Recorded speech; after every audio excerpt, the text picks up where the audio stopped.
Hi, I'm Tori Hagaman. For 9 years, I have painted in this house in the darkest, gloomiest, most crowded, unorganized spaces and never thought I would have anything like this.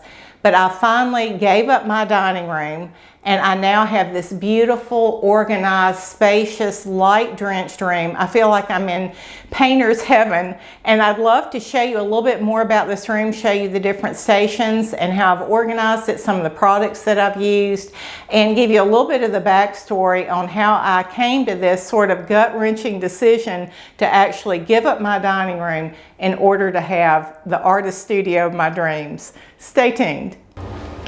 So I wanted to give you a little bird's eye view of this room as you come in, and for the first time I actually have a real chair that a customer could sit in, and I've enjoyed having a place to sit. But the main thing that's so exciting to me is I've never had a lot of natural light, and I have a lot of beautiful oak trees in my yard, but most of them are close to the house, so most of my rooms are very dark. And just to have the luxury of all this light is just wow, wow, wow. I've also never had much storage or any kind of organization. So I purchased these two gold and white Etageres from Wayfair. And one of the reasons I bought them is because they were the exact right size and fit into that little space on either side of my fireplace. I also love the fact that these have built-in drawers in the bottom, and these slide super easy, and that's where I store my extra paints. I also bought these two larger containers. I have the acrylic paints on the left side and my oil paints over on the right side, so I love that organization. I bought these small little plastic tubs from Amazon that have bamboo tops, and I've divided my paints up by type the way I normally do, and then these lids lift off very easily, and then the excess and duplicate paints are in the drawers below. So wow, I've just loved knowing exactly where everything is. Originally in this dining room, I didn't have a mantle. I just had a really ugly shelf over the fireplace. So Sergio, who was helping me, built this beautiful mantle for me. This fireplace had a really large, outdated brass insert, and he suggested painting it black, and then I thought, well, we could just paint the brick around it black as well. So that was a very inexpensive way of making that look very tailored and nice. And I brought my large easel from the basement, which is on rollers, which makes it really nice.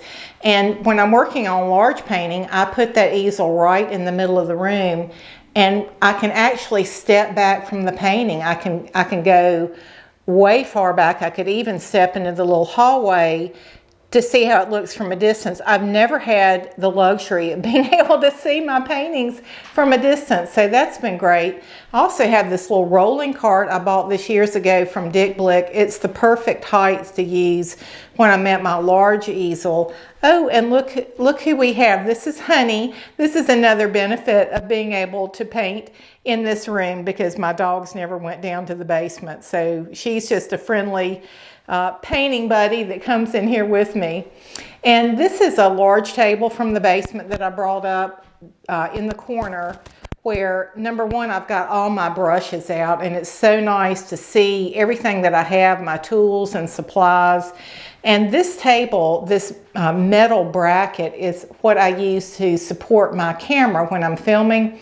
And I used to have big lights attached to this, which were right in my face. They tended to fall off. They drove me crazy. And lighting has always been a big issue for me. So what's happened with this room, number one, because I have all this natural light, I'm not having to have the big box lights that I had downstairs. And I also have these two up lights, which are just washing the walls and the ceilings. I have one on the other side, just bathing the room with light. This room originally had a chandelier with lots of small bulbs that cast the worst shadows. So I had to have that removed, and I just put in a plain sort of LED light. So when I have that on, the room really is flooded with light. The other light I purchased was this little table light. I used to have big lights attached to this frame and they were in my face. They fell off. They were really irritating. So I found this on Amazon, and I like the fact that this is tiltable, so you can adjust that. It does tip over a little easily, so I had to put a weight on the back of it, but it's great if I want to work flat at my desk or if I want to use my table easel. So this is my new world, and I'm just so thrilled to have it. I think back 9 years ago when God started birthing in my heart this desire to paint. There was no talent that came with that desire, but it was just such a strong desire.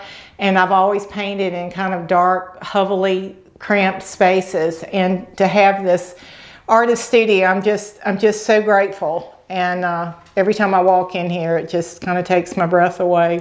I'd love to share with you a little bit more about how I came to the decision to let go of my dining room. That was a really gut-wrenching decision for me, a very emotional process that I had to go through, and why I decided to give up my dining room to have this studio. So if you'd like to hear a little bit more about that, stay tuned. So one of the biggest challenges painting in this house has been finding a place to do it. I started out in a corner in my tiny office, and that was not satisfactory. Then I tried my tiny little breakfast table, and that was not satisfactory either. By the time you got the paints and everything out and tried to put lights and the camera and everything else, it was just too crowded.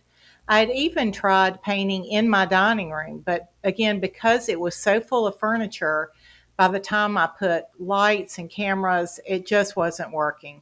So I finally resigned myself to the very cluttered, very depressing basement. I put a little backdrop down there that make it look like brick and added a lot of overhead lighting, had box lighting, but it was cluttered, it was messy, it was depressing. It just was not my happy place. So the thing that finally clinched it for me, and I realized I was going to have to move out of there as unhappy as I was the fact that the stairs to the basement are super steep. They're actually more like climbing stairs or climbing a ladder than they are stairs. And after 2 years of doing those steps, I just decided my body couldn't take it anymore. And that's when I was forced to think, well, what am I going to do now? Once I realized the dining room was really the only option for me, the biggest emotional hurdle was the fact that my parents are gone, my brother is gone, my nephew is gone, and his other son and their family have moved to Spain. So all the family meals that we had around that table, it just felt like I was putting the final nail in the coffin, and it was just closing that whole chapter of my life. So that was the emotional hurdle for me. And then there was frankly, just the carnal part of me that had collected furniture over the years and had spent a lot of money accumulating dining room pieces. And it was just hard for me to let those go.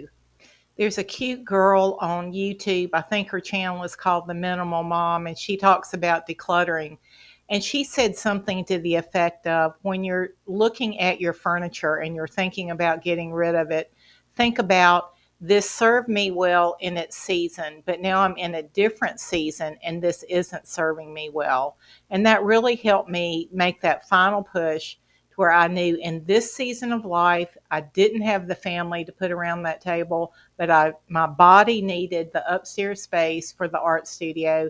And I'm so grateful that I made the change. I wish I'd done it 2 years ago.